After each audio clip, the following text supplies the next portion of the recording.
Story 1. About 15 years ago, a subcontractor was doing work for a local city with many global technology companies nearby when they cut into some cables. Since the cables were marked with the information of the telephone company that had sold out and left the market, the foreman told the worker that the company was out of business and he could just remove them. This worker had unknowingly cut into an 1,800 pair copper cable, two 1,200 pair copper cables, and for good measure, a 248 count main feed fiber optic cable. This incident disrupted phone and internet service to almost 1,000 businesses in the city's main business and downtown areas.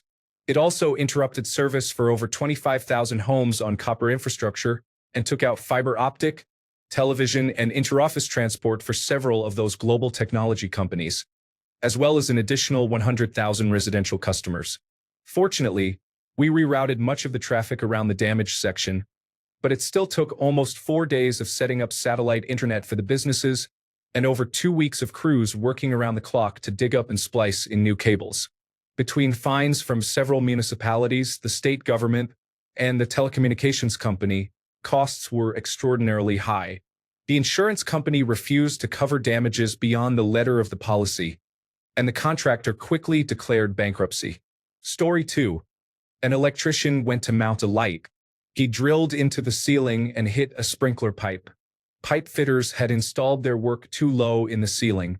The electrician thought he was drilling into metal as intended. The water was shut off, but still, water from about 7 floors rushed out of the hole due to gravity. Story 3.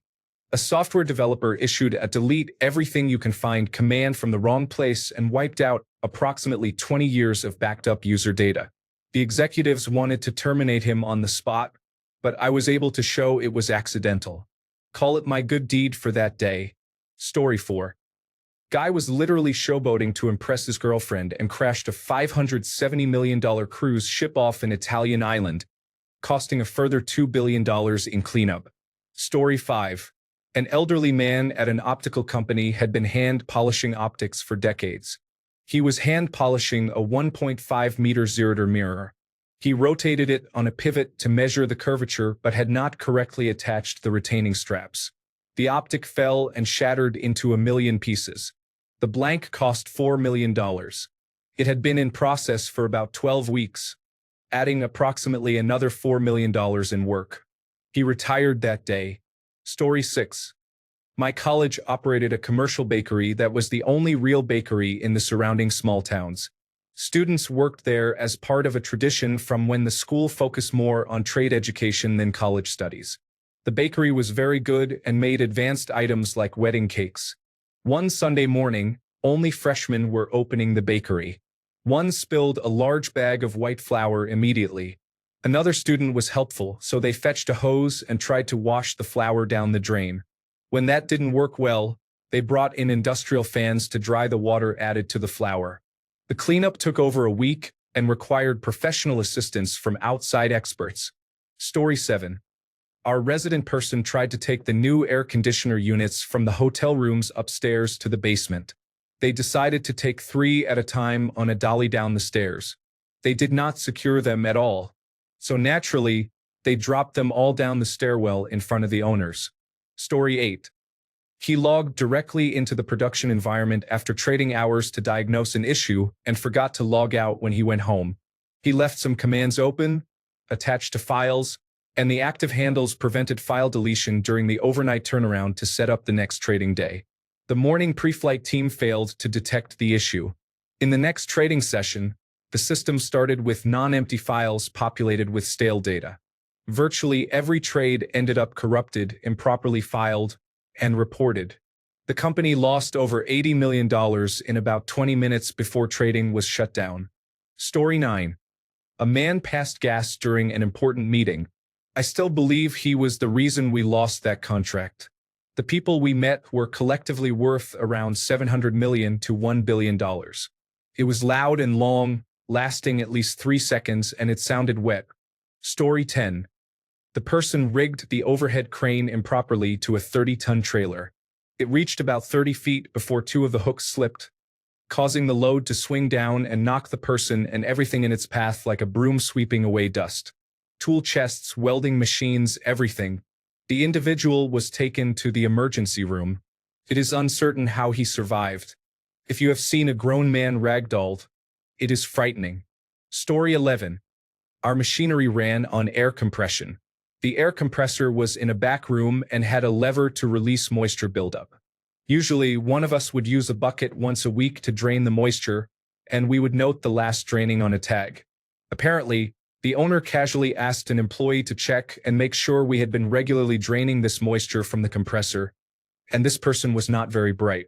I was in the back room going over some paperwork when this person walked in, suddenly grabbed the main water valve on the wall, fire hydrant valve, and cranked it open.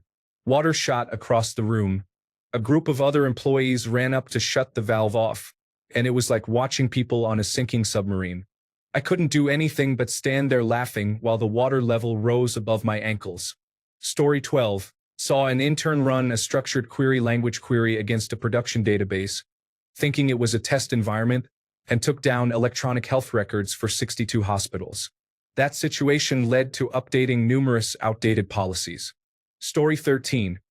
A crew member signed off on the cruise ship engine room maintenance checklists without actually performing the inspections for several weeks.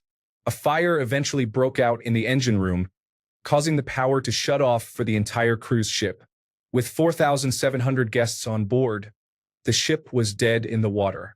Since toilets and plumbing require electricity on a cruise ship, passengers had to use bags for waste for 4 days. The incident resulted in cleanup and rebranding costs exceeding $112 million. Story 14. The electrical team on site laid $200,000 worth of cable in the wrong place, which was stolen by thieves over a weekend because there was no security on the site where the cable was laid. It is likely an inside job, but nobody could ever prove it. Story 15. I work in hotel laundry, and one of the maintenance guys tried to fix a leaky pipe that started spewing water. He tried to turn off the shut-off valve, but the pipe was so corroded it snapped off, sending a high-pressure jet of 200-degree Fahrenheit water straight at him and across the room. He got severely burned, and his face was only saved because his hat managed to block the water when the pressure literally threw him back. The water pressure started peeling off the paint on the shelves and the brick wall, and also broke away concrete near the trough behind the washers. I was trapped in there with my coworker on the opposite side of the exit. We obviously couldn't get past the literally boiling jet of water. The room filled up with steam so quickly I almost couldn't use my phone to call for help. The floor also didn't have a drain, so the entire place flooded quickly. Another maintenance guy rushed in and had to climb on top of the dryers to try and shut off the water valve on the ceiling, but that too was too rusted to shut off. He had to come back and find a thick, heavy board to block the stream of water so we could escape. He ended up getting burned in the process too, but not as badly as the first guy. After we all got out, they ran around the building trying to shut off the whole hotel's water to stop it. But no matter what they did, it would not stop spraying water. They had to call someone to shut off the main water, but it was a holiday weekend, so the response was delayed. The water literally dumped for hours, and we had to build a dam with laundry to try and contain it as it was flooding the hallway and convention room across from it. The water finally stopped after the whole line emptied. At least after a while, it stopped with the hot water, but near the end, it became gross and brown. It was so scary and so much damage was done from this one incident. From all the water damage, injuries, lost inventory, and labor trying to fix and clean up. The sad thing is it could have been prevented if the general manager had just listened that the laundry room needed things replaced. But of course, nothing ever gets replaced until it fully breaks or someone gets hurt. I have footage of the water spraying that I took just in case I needed it as evidence since I was stuck in there unable to do anything. I'll have to see if I can find photos as well. It was such a mess. A small note. A guest complained that we shut off the water and they couldn't take a shower even after we explained the situation to her. Some people. The floor is blue-gray, not brown. Story 16. A work colleague backed a vacuum truck into a 4,160-volt junction box and shut one of the company's rotary kilns down for 3 days. I do not know the company's profit per ton of processed lime. Our kilns process about 40 tons per hour, running 24 hours a day. That is approximately 2,900 tons of product lost. Besides having to take a drug test, he did not get in trouble. Story 17. A man fell asleep drunk in the shower. His body covered the drain, and water kept running for hours. He lived on the 6th floor. All apartments below and to the sides suffered water damage. Approximately 30 apartments were affected. The cost to repair was millions of dollars. Story 18. Engineers failed to calculate the effect of body temperature on the elasticity of a silicone washer in a medical device we made. The result was about 250 open heart patients having a silicone O-ring fall out into their heart, and many had to have percutaneous coronary intervention or be reopened. I do not know the exact figure, but it was just under $1 billion in damages. Story 19. My supervisor who was training me to be a supervisor not so gently backed the company van, an old Ford Econoline that was really showing its age, into a shiny new Ferrari California T while pulling out of a parking spot. Story 20. I did not see it, but the college I attended required everyone to sign off on their knowledge of the course. I asked why. They said a former student installed an oil tank incorrectly, and it leaked. They had to raise the house, remove the foundation, and all the contaminated soil. When the former student was going to be charged, he said he did it the way he was taught. So, to graduate the course, you had to sign a paper stating you knew how to do everything they taught, and the school was not liable. Story 21. I spent 6 months desperately looking for my first job in high school. The economy was very depressed in Humboldt County, California, in the late 1970s. I finally landed a job washing dishes. 5 minutes into my very first day, I slipped and fell on a wet stone kitchen floor, dropping a full stack of dishes worth a few $100s. Every one of them shattered like a bomb. I was sure I would get fired on the spot, but they kept me around for the next 2 years. The job was difficult, as no one washes dishes for a living if there are other options, but the owners were good people. Not the most damaging thing I ever saw in my career, but certainly the most personally memorable. Story 22. I had a situation once where something was put into a very temporary storage situation for about 3 days at $300 per day.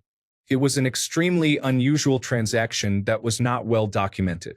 9 months later, it came up again, but everyone had forgotten about it. We had to pay $75,000. Someone almost got fired, but we were able to get errors and omissions insurance or something similar to cover it and moved on. Story 23. My brother and I worked at a food recycling plant turning scrap food into animal feed. I was on day shift. My brother was on nights. That day, we were using a $100,000 tub grinder, a machine designed to grind large bales of hay into a more edible format. We used it to grind packages of instant oatmeal, which created a lot of dust. That evening, my brother had some extra time, so he grabbed the pressure washer and began washing the dust off the tub grinder. The new foreman stopped him, fearing that water would ruin the diesel engine. The next day, when we resumed grinding oatmeal packets, the engine's turbocharger caught the dust on fire and burned the control panel, all the wiring, a bunch of paint, and destroyed some seals on the engine. The foreman's decision ended up costing the company about $25,000 in damage to a brand new tub grinder. Story 24. Ripped the side of a helicopter off. Drove off with the tractor towing the ground power unit cable which was connected to the aircraft. Normally, it would have just ripped the receptacle out, but it was at a strange angle and tore half the front of the aircraft off. Military helicopter on operations, and it was not even from our unit. He was borrowing the ground power unit from a different squadron, and it was their aircraft he damaged. Also, the man was so stressed at this point that he drove the tractor off a large drop. He did not see and damaged that as well. He then had to walk into the squadron tent and explain to an astonished chief that he had just reduced the entire unit's operational capability by 1/3 and had also written off his only tractor. Story 25. Used to tow aircraft at Toronto Pearson International Airport. The operator was pulling a Canadair Regional Jet 800 and missed the gate. Instead of stopping and reversing, he turned the wheel sharply and ended up jackknifing the tractor into the side of the aircraft, crushing the airframe. Maintenance informed me it was roughly a $2 million repair job that took the aircraft out of service for several months. Story 26. The company I work for was recently acquired, and the purchasing company replaced the original team with their own people. In my business unit, we are currently losing about $90,000 per week in revenue in the 4 months since the acquisition because they refused to listen to any best practices. Story 27. Probably whoever at Novo Nordisk forgot to renew the patent on Ozempic in Canada. Story 28. I worked in construction, and sprinklers were the bane of my existence. The amount of damage I have seen them cause in such a short time is incredible. But my best story is when our crew arrived on a Monday to a water leak that had clearly been ongoing all weekend. It damaged multiple units across several floors of the hotel we were building. One of our crew members quickly concluded that the leak must have come from the toilet he broke on Friday. He could not find anyone to report it to, so he left it and went home. It was that toilet. It was his last day. Story 29. First day, I made some coffee and blew the fuse. The backup server was broken. I left at lunch and cannot remember the rest, but the company closed. Story 30. Not me, but someone who worked for a different company about 25 years ago. I am in the marketing business, and a printer was courting our business, giving me a tour of the production floor. As we were talking, we walked past a row of annual reports for a publicly traded company, fresh from the binder. The printer handed me a copy of the finished piece and invited me to take in the quality print job. It was something like a $250,000 printing budget alone, not including the design, photography, and everything else. I looked at the cover, then looked again. I handed it back to the printer and said, "They spelled construction wrong. It was spelled construction. This is a nightmare for anyone in the business." The printer now looked at it as if it were an annoyed tarantula, exhaled and said, "Now, I am going to have to call the client and deliver the news." To make matters worse, annual reports had to be finished and in the mail by a certain date or face stiff fines from the Securities and Exchange Commission. That due date was only a day or two away, so no one knows what they had to do to fix matters. If I were the designer who made that error, I would have just packed everything up and gone to lunch, never to be heard from again. Story 31. Destroying a roll-up door in the warehouse with a forklift is nothing compared to the responses to this post. Story 32. I think this one takes the cake. Investigators blame factory workers for satellite accident. Story 33. One of the individuals who would not take accountability, but we are almost certain of the responsible party, put AdBlue into the fuel tank of a Komatsu articulated dump truck. $70,000 later, after a clean-out, the vehicle was back on the road. This does not include the cost of transportation to the Komatsu workshop or the lost time off the road. Story 34. A data science intern ran a piece of code on Google Cloud Platform, causing us to receive a $500,000 bill legitimately. He should never have had access to run something like that. The account administrator was terminated. Story 35. Not technically our employee, he worked for another company. We had a cleaning person who had some form of disability. I believe he had a traumatic brain injury. One day, on his way to work, he stopped at a car wash that had just been resurfaced with blacktop to vacuum his car. It had not dried yet, and he walked on it. I assumed there were signs, but he did not notice them. Then he came to my workplace and tracked black tar into the building. There were large black footprints of tar everywhere on the carpet. His shoes must have had a very thick layer of tar because of the number of prints. I was not there, as he usually started cleaning after I left for the day. Some co-workers were still present, and they found him in our kitchen crying. We had carpet cleaners come many times before the stains mostly came out. Story 36. For some reason, at my job, they kept assigning rookies to brand new vehicles. If they sent out 5, at least 3 would have an accident within the first month. Usually, it was not their fault, but still. One guy, in his first week before the academy, was sent to help transport the vehicles to be painted. He rear-ended another rookie, who then hit the sergeant. This totaled 2 cars. He is going to be known as Crash forever. Story 37. I was sexually harassed by my manager's friend in front of him. The next day, I accidentally sold everything people came in to buy for $1 and walked out without locking the store. I was 19 or 20 years old and very angry. Story 38. A bathroom was just installed upstairs. Somebody left the tap running on high. So much water pooled that it seeped through to the level below and created a huge repair job in the ceiling. I was working below and constantly had to dodge the free shower. Then there was the time somebody accidentally burnt their toast so badly it set off the fire alarm, and everyone in the building had to evacuate. It was food production with constant moving belts. That one mistake cost the company a few $1,000s in food waste. Story 39. The hotel front desk allowed a hacker access to the computer network. The hacker installed ransomware, causing the system to be inoperable. It took 2 weeks to build, ship, configure, and install a new system. After fixing the issues, the system is now running smoothly. During the attack, the hacker obtained every person's saved Google login and password. Some employees had to track down issues as a result. It was a total mess. On that note, do not use drugs. Story 40. Back in the 1990s, a friend of mine worked for British Telecommunications as an information technology specialist. They were modernizing and decommissioning old equipment in one of their data centers. They came across an old server with no label on it. Nobody knew who owned it or what it was for.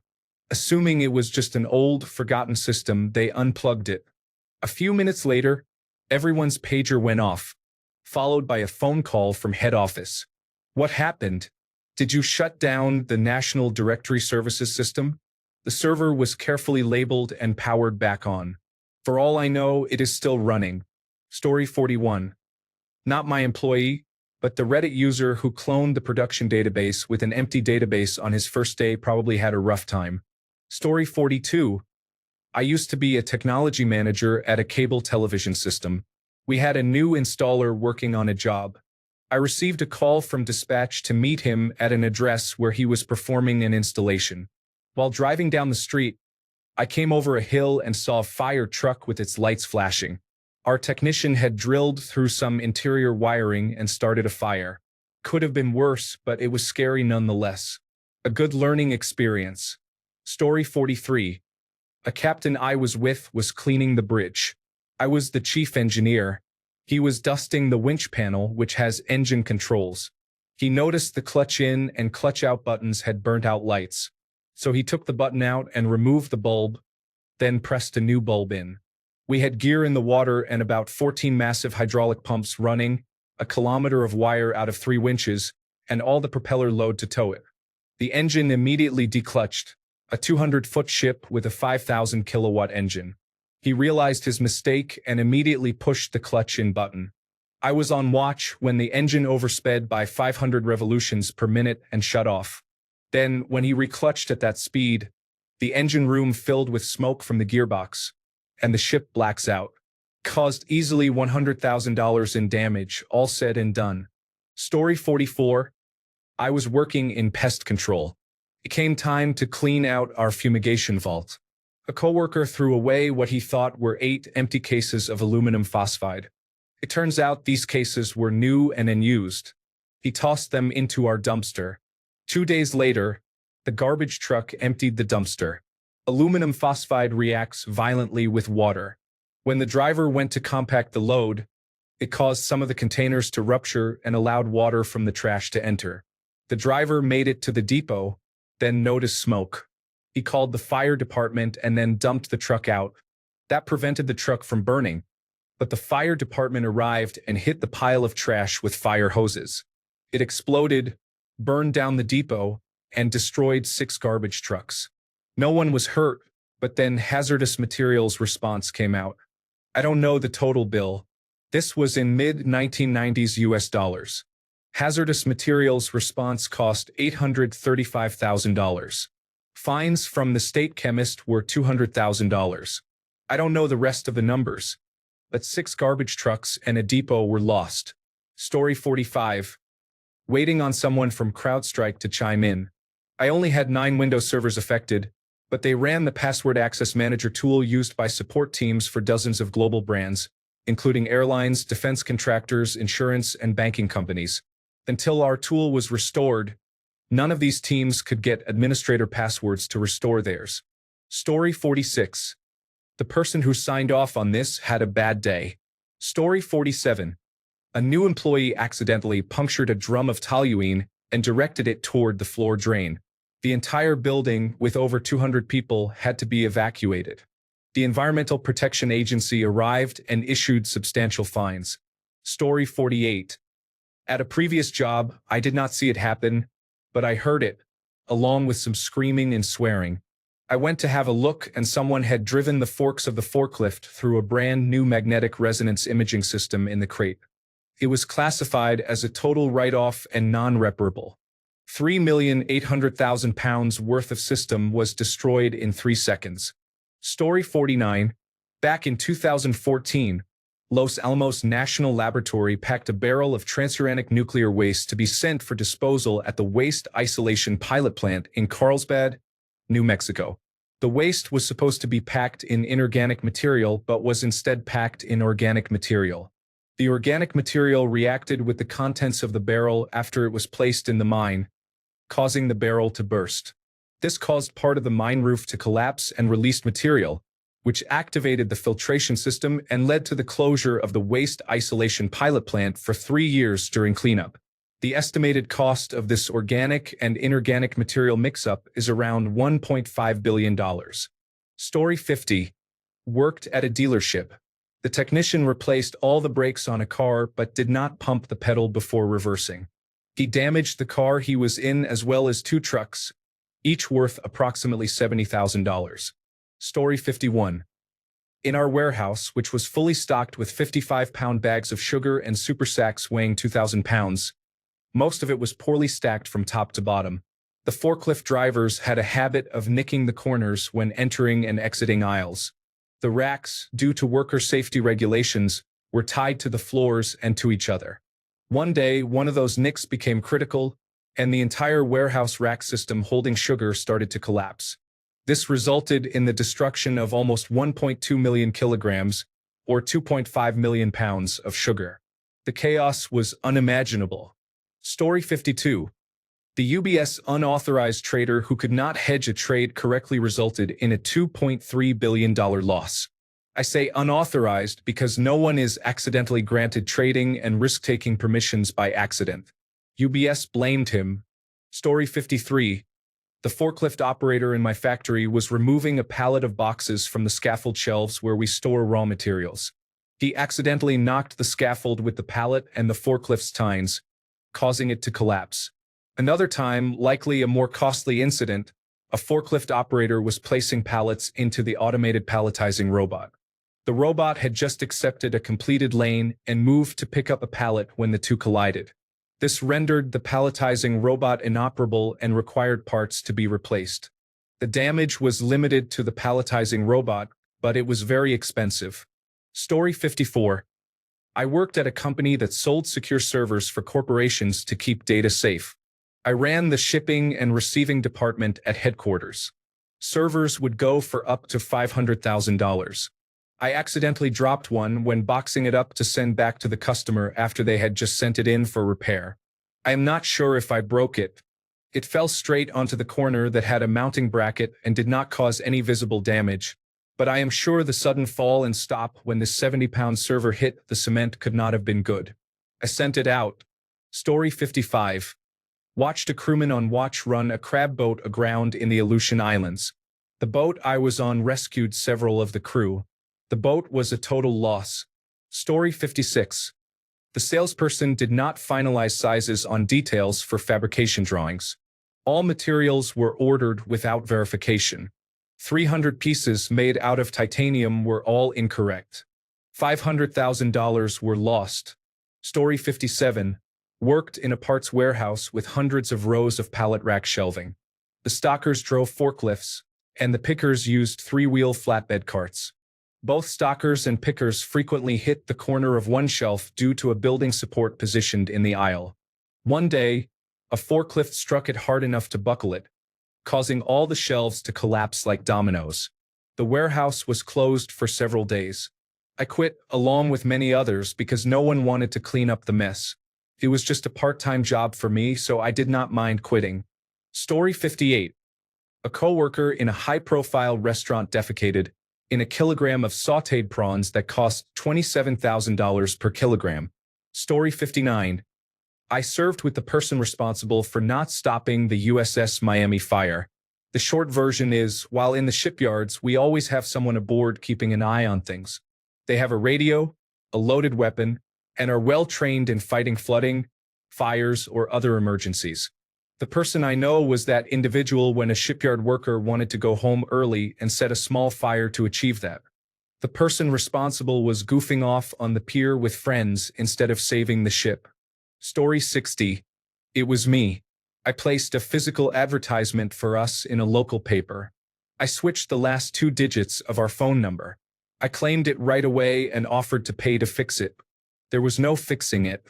Story 61. Flooded the entire clinic floor when they overfilled the tank for the underwater treadmill in the aquatic room. Story 62. I worked for a trucking firm. We had a temporary driver who seemed kind of strange, but since he got the work done, the bosses thought very highly of him. One day, he took a route that required going under a bridge that was only 2.1 meters tall. His truck was 4.8 meters tall. We do not know what he was thinking. The worst part was he drove the damaged truck all the way back to the yard. The truck had nearly $30,000 worth of damage. Story 63. A utility crew bored across the street and clipped the top of a 36-inch water main that supplied that town and 3 towns to the south. This happened before potholing over utilities became standard practice. After years of disputes between the village and the utility company involving legal fees, water main repair, street repair, and yard restoration, the court verdict was against the village because their watermark was 22 inches off. The costs reportedly ran well into the hundreds of thousands of dollars. Story 64. Worked at a very large performance-based advertising company, very strong in mobile ringtone sales around 2005. While I was on site and in a meeting at one of only 2 mobile routers at the time, responsible for routing all United States cell phone traffic, alarm bells started going off. They quickly paused the meeting, left, and returned about 45 seconds later saying we were responsible. After a brief conversation, they explained we were basically launching a distributed denial-of-service attack on their systems, causing them to crash. The other provider, their competitor, couldn't handle the traffic overload and was also crashing. After an immediate phone call to my direct report to figure out what he did and undo it, things returned to normal. End result. Single-handedly disabled 100% of cell phone traffic in the entire United States for about 15 minutes. Probably jail time if it happened today. Fortunately, not in 2005 with Motorola flip phones being the norm. Never measured the monetary damages. Likely small, but that's quite the story. Story 65. A new worker was in training with our line crew. He was a young 25-year-old bodybuilder. We were removing an old pulp-insulated underground cable in a very large and busy city in the early 2000s. The lead technician was hesitant to cut a 3,600 pair cable without being completely sure it was the correct one. He also wanted to wait for a special cutting tool and not use the hand-powered tool since the cable was very large and difficult to cut by hand. The new worker decided to show off his strength and cut the massive cable with the hand tool, thinking it was impressive while the lead technician climbed out of the manhole to make a phone call. It was the wrong cable. He caused a loss of voice and data service for nearly half the city, including government buildings, hospitals, police stations, many businesses, and homes. It took about 3 days of continuous work to restore 3,600 lines.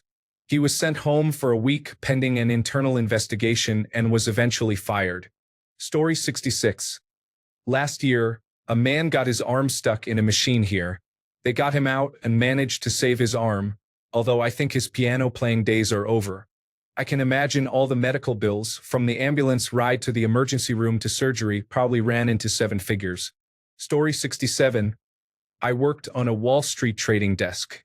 A trader placed a large options trade incorrectly. Naturally, it resulted in a loss for him and the firm.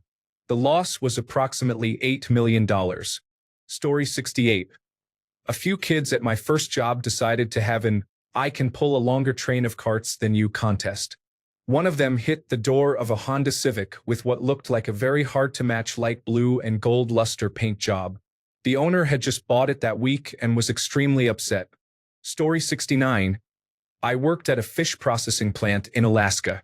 I inspected the fish as they were unloaded.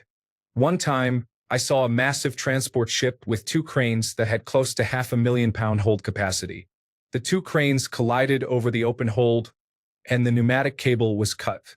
Hydraulic fluid drained very rapidly onto all of the fish. All of it was wasted. Story 70. Saw a man cut the power line to a tomato processing plant during its peak season.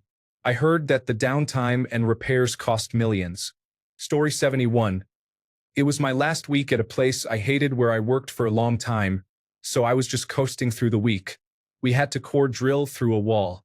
I was supposed to help, but I was just there for morale. The two guys doing it hit two hot water heater liners in the wall. Water was geysering out of the wall, filling the wall cavity, and flooding the newly renovated laundry room. I went to the building's property manager to tell him to turn the water off. He was on the phone and dismissed me. I told him how urgent it was, and he dismissed me again. If he didn't care, I no longer did. I loved it. It was great entertainment and a terrific memory to end my time working there. Luckily for the company, our one guy was very good at renovations and fixed it all without having to pay anyone else. Story 72. I worked for a construction company, and we had an excavator between two houses. It was too tight to turn, but the operator was able to dig and place the dirt ahead of the hole. A supervisor arrived and stayed for a while. He told the operator to back up. The operator began backing up but couldn't see anything behind him. He stopped and looked over his shoulder. The supervisor told him again to back up, and he backed right over the supervisor's truck. It was a brand new Ford F-250 and was completely destroyed. After everything was done, we hooked the truck up to a chain and lifted it with the excavator. The owner of the company drove up and got to see it. Story 73. Anyone not interested in telephony will probably find this excruciatingly boring. I used to work in Manhattan for New York Telephone, Bell Atlantic, 9X, Verizon. I don't remember what the company name was at the time, but I sat at the same desk through all of them. Anyway, we worked with trunks, which are just phone lines that run from one central office to another, sometimes to a central office for a long-distance company. In this case, one of our technicians was working on a trunk group that ran from one of our switches to another switch in Albany. It was a very large trunk group with hundreds of trunks in it. There was a problem with a T1 carrier system that carried some 24 of the trunks. There are two ways to bring trunks up to test them. One is to do so with the trunk group number, which is literally just a number to designate the group. Another is to post it by the carrier group number, which is the number of the T1 carrier you want to look at. The problem was only with the first carrier group in the trunk group, affecting only the first 24 trunks of the group. So our technician posted by the trunk group, or so he thought. He found an issue with the carrier group and had to busy out the associated trunks, just 24 of them, until he could get the trouble fixed. So he issued a 5all command. 5all is the command you use to busy all the trunks in whatever group you have posted. If you bring up a carrier group, it busies out all the trunks in that carrier group. But if you bring it up by the trunk group, it will busy out all the trunks in that group. Our technician had accidentally posted the trunks by the trunk group number, not the carrier group. So the switch started busying out all the trunks in the group. This was a massive trunk group. As you can imagine, there was a lot of traffic between New York City and Albany, and the bulk of it was going through the trunk group until the trunks all started getting taken out of service. Once the 5all command is given, you cannot restore the trunks to service until all the trunks in the group are busied out. The switch patiently waits for any calls on those trunks to end, then busies that trunk out. If it was a long call, it was going to be a long wait. Alarms immediately started going off, and corporate vice presidents began calling us to demand to know what was going on. One of our managers, Angelo, came to the technician responsible, John, and found out what had happened. Eventually, after what seemed like an eternity, the last trunk in the group was busied out, which allowed John to put them back into service. Many sighs of relief were heard, and phone traffic between New York City and Albany returned to normal. Then the investigation started. A vice president came to personally take charge. Guy and Angelo went to talk with John at John's desk. The vice president insisted that John show him what he did. John explained it all as he once again brought up the trunk group by the trunk group number. The vice president nodded. Okay, show me what you did next. But if I do that, John started. Just show me, interrupted the vice president. John shrugged and, as instructed, entered 5 all. Once again, the entire trunk group started to shut down. It took another eternity for them all to be busied out again before they could be returned to service. I don't know how much money was lost or how many revenue streams were interrupted, but that vice president was let go soon after. Story 74. A computer numerical control programmer cut 40 sheets of wood incorrectly, and nobody noticed until they installed the first panel. The 40 sheets were a rare wood veneer that no longer exists. It cost around $800,000, and there was not enough material in one location to reproduce the project. The company closed less than a week later. Story 75. Back in the 1990s, when World Wrestling Entertainment was called the World Wrestling Federation, they used to air pay-per-view events in movie theaters. A technician in the pay-per-view control room decided to place the wrestling feed on an unused router channel. That channel was exactly between 2 adult content channels. A faulty router switch with a selection knob that worked only 80% of the time made the situation worse. Unfortunately, the switch malfunctioned when the operator was signing off. The operator did not check the signal path before pressing the sign-off button, which was his responsibility. For the next minute, attendees were exposed to adult content as they left the theaters, while the operator remained frozen at the controls. Story 76. A defense contractor that built helicopters ensured the design could withstand bird strikes. To test this, they used a cannon loaded with turkeys from the grocery store, firing them at the helicopter. One day, an employee loading the cannon did not realize the turkeys needed to be defrosted. He fired a frozen turkey, which pierced a helicopter worth millions of dollars. The executives were extremely upset. Story 77.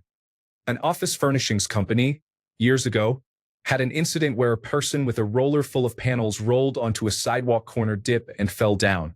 Story 78. I worked at World Market where we had a giant wine wall holding about 200 bottles on 2 adjacent walls. Corporate sent us schematics to insert new fasteners to make it more structurally sound. This involved removing old fasteners, adding new ones, and then placing clamps to connect the wiring tighter so the bottles had less vibration. I was more than halfway done with the first wall when, without thinking, I removed one of the old fasteners without first placing a new one. The wall started to lean on one section. Since I had put new clamps in to hold them together, the leaning section began to pull down the one it was connected to, and so on. About 70 bottles fell off the wall. I got out of the way as they crashed down onto the bottles on the sales floor, causing a domino effect with cases knocking over. We wrote off about $5,000 to $6,000 in damages and had to close an entire quarter of the store to clean up the mess. Took me all night. Story 79. One time I did inventory at GameStop. If you know anything about GameStop, you will know they did not train me properly. I was told, if you cannot find something, just zero it out and I will worry about it later. I could not find a lot of items because they were buried in the back. Long story short, a few months later my store was marked as high risk for theft. Story 80. Working in the oil and gas industry, the wellhead comes off so that we can service the well. A worker was fired right around the same time. The fired worker came by the well, dropped a steel wrench down the tube, and then left. It took us 2 months of what is called fishing to retrieve that wrench. The cost was about $20 million. Although this was not accidental, I thought it was worth noting. Story 81. I saw someone drop a $2 million antenna. You could see the soul leave the man as he watched it hit the ground and break. Story 82. My grandfather worked as a die maker and press operator in a factory. His company got a contract in the 1960s to develop some very niche prototype parts. When the schematics came across his desk, he noticed a problem. He told the project manager that the piece would break if he attempted to work it the way the schematic called for, as the materials being used were incompatible with that type of operation. The project manager would not hear it, insisted the schematics were correct, and demanded my grandfather run the piece as instructed. So he ran it as instructed, and it broke spectacularly. $200,000 in materials were destroyed, equivalent to about $2.2 million in today's money. The press machine was destroyed, and there was an 8-month delay before they could get another part made up to that point. When they got the new part in, they asked my grandfather to run it. Initially, he refused, but the new project manager made the case that since my grandfather was the only one who caught the first problem, he was the best man for the job in case of any more issues. Eventually, he ran it and it came out beautifully. Story 83. I saw a man rip 2.5 fingers off in a meat mixing machine. The flesh was torn clean off the bone on one half of a finger. Did you know bone is opaque when it is still in a living body? Story 84. A person at my previous job accidentally deleted an entire production database, resulting in millions of dollars in losses and a 3-day outage. He cried. We all cried. Story 85. I worked in retail and we had a large front window being replaced. It was a single pane of very thick glass. Just as they were finishing, they sent a young apprentice to polish off some fingerprints. While he was getting out, he knocked over a spotlight and put a 4-foot crack in the window. The window was being replaced because a drunk man spent 40 minutes smashing a small hole in it to put his hand through and steal a watch. The center security guard proudly told me he was clever because he watched him the whole time and waited until he got the watch to stop him so they could classify it as theft. The watch cost £30, and the window cost £25,000. Story 86. A coworker accidentally deleted the entire customer database while trying to clean up some test data. There was no proper backup system because the company was too small to implement one. It took 3 weeks to manually reconstruct everything from old emails and scattered spreadsheets. Approximately 30% of the customer contact information was lost permanently. The employee felt terrible, but it was not entirely his fault. Management had no disaster recovery plan and gave junior staff administrator access to production systems. Story 87. A forklift driver dropped hundreds of thousands of dollars worth of in-process product on the factory floor, automatically making it non-conforming scrap, and did not lose her job. Her punishment was a drug screen 30 days off the forklift and a write-up. Later, she hit a structural support and lost her forklift certification permanently. Story 88. Around 15 years ago, I was a teenager working in a restaurant. The dishwasher would carry huge stacks of dishes to bring them back to the preparation and cooking area, probably around 30 to 40 dishes per stack. One day, he dropped a stack. I was out in the restaurant and he was in the kitchen. It made the loudest sound, and the busy restaurant went quiet. My ears were literally ringing. I went to the back to see the damage, and it looked like a sea of broken glass. You could not see the floor, just broken dishes. I felt so bad for the poor kid. He probably got scolded very badly for that. Thanks a bunch for sticking around till the end of the video. Remember to subscribe, and until next time, stay awesome and goodbye.